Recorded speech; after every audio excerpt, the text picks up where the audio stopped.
जय हिंद बंधुरा আমার রান্নাঘরে তোমাদের সবাইকে স্বাগত জানাই। তো আমি আজকে এখন করব আলু মটরের তরকারি। তো আলু মটরে করতে যা যা লাগবে আমি সেটা আগে থেকে বলে দিচ্ছি। এখানে এখানে ছোট ছোট করে আলু কেটেছি। এখানে মটর রাতে ভিজিয়ে রেখেছিলাম লবণ দিয়ে, এখানে প্রেসারে সিটি মেরেছি। তার সাথে থাকবে মশলার মধ্যে যা যা থাকবে সেটা হচ্ছে টমেটো পিউরি মানে টমেটো, এখানে আদা লঙ্কা টমেটো একসঙ্গে পেস্ট করা আছে।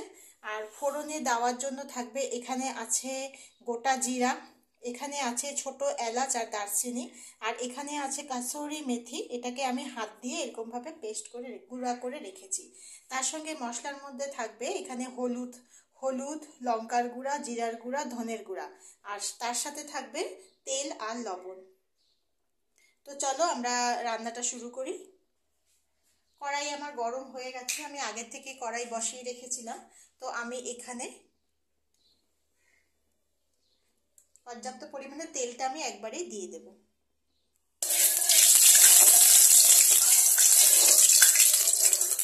তেলটা অলরেডি গরম হয়ে গেছে। তো আমি এখানে একে একে এখন মশলা দেব। সবার প্রথমে আমি এখানে দেব গোটা জিরা। গ্যাসটাকে একদম কমিয়ে রাখবো, একদমই লো ফ্লেমে রাখবো। তার সঙ্গে থাকবে এখানে গোটা এলাচ আর দারচিনি ফোড়ন।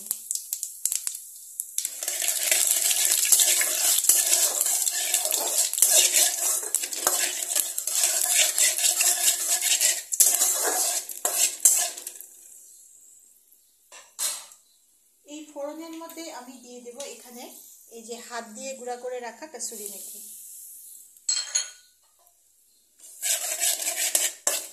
কাসুরি মেথি দিয়ে বেশিক্ষণ এটা নাড়াবো না, তলায় লেগে যাবে।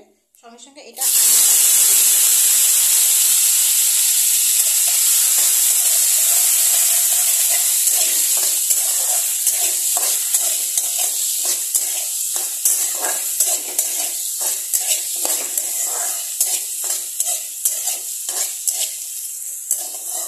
আমরা বেশিরভাগ সময় এই সাদা মটর দিয়ে ঘুগনি করি, আলু মানে ঘুগনি যেটা করে সেটা করি।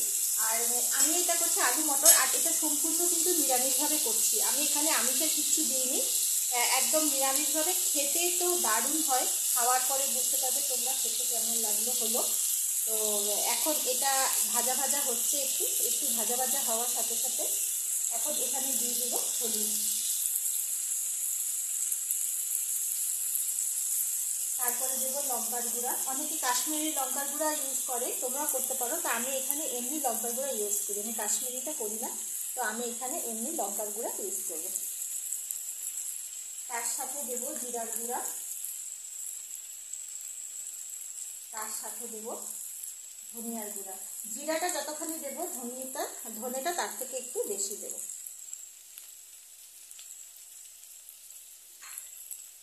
দিয়ে এখন এটাকে নাড়বো।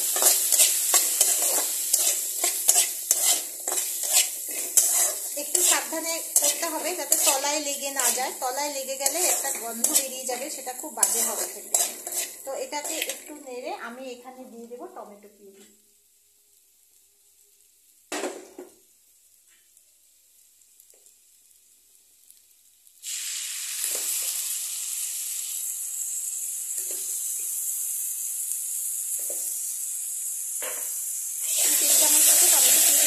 কোয়ান্টিটি বুঝে করো তোমরা।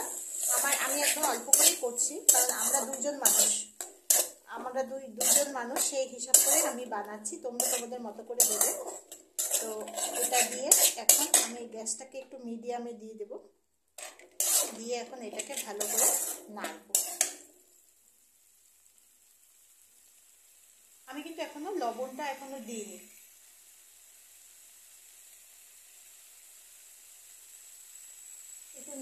একটু নেড়ে আমি এখন এখানে দিয়ে দেব। যেহেতু ছোলাতে আগেই একটু লবণ দেওয়া আছে, সেই জন্য এখানে লবণটা একদমই অল্প দেব। বেশি লবণ হয়ে গেলে খেতে একদমই মানে বাজে লাগবে খেতে। লবণ কম হলে তাও নিয়ে খাওয়া যায়, কিন্তু লবণ যদি একটু বেশি হয়ে যায় ভীষণ বাজে হয় লাগে খেতে। তো এটা লবণ দিয়ে আমি এটা কিছুক্ষণ এটাকে নেড়ে নেব। এরপরে দেবো চিনি। নিরামিষে আমি সবসময় একটু চিনি দিই, কারণ আমরা একটু মিষ্টি খেতে ভালোবাসি নিরামিষ তরকারিতে। তো সেই জন্য একটু মিষ্টিটা দেওয়া, ব্যালেন্স, অ্যাকচুয়ালি স্বাদটাকেও ব্যালেন্স করা হয় চিনিটা দিলে।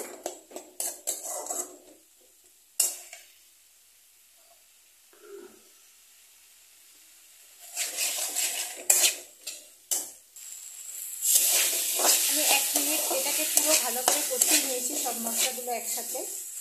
এখন আমি এটার মধ্যে এই মটরটা দিয়ে দেবো, সিদ্ধ করে রাখা মটরটা আমি দিয়ে দেবো।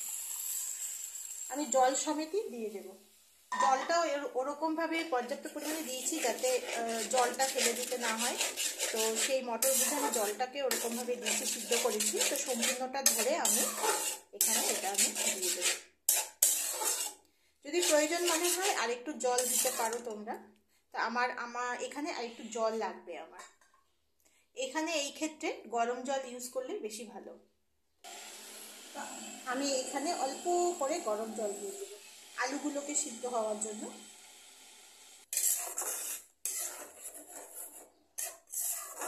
বাস আমার এটা হয়ে গেছে। এখন আমি এটাকে ঢাকা দিয়ে 5 থেকে 7 মিনিট হতে দেব। দেখি আমাদের 7 মিনিট হয়ে গেছে। তো এটা এরকম অবস্থার মধ্যে আছে, তো দেখি। তো ঝোলটাও কমে এসছে, আলুগুলোও সিদ্ধ হয়ে গেছে, আলুটাও সিদ্ধ হয়ে গেছে। তো আমাদের এটা পুরোপুরি তৈরি হয়ে গেছে। এখন এটার মধ্যে দিয়ে দেব গোলমরিচ, অল্প গোলমরিচের গুঁড়া,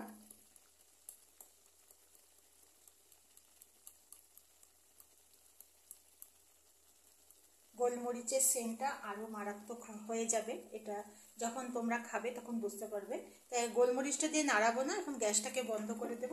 গ্যাসটাকে বন্ধ করে গ্যাসটাকে ঢাকা দিয়ে দেব। তো আমার এই রেসিপিটা তোমাদের কেমন লাগলো অবশ্যই জানাবে। ভালো লাগলে লাইক, শেয়ার আর সাবস্ক্রাইব করে দেবে, পাশে থেকো। তো আজকের জন্য টাটা।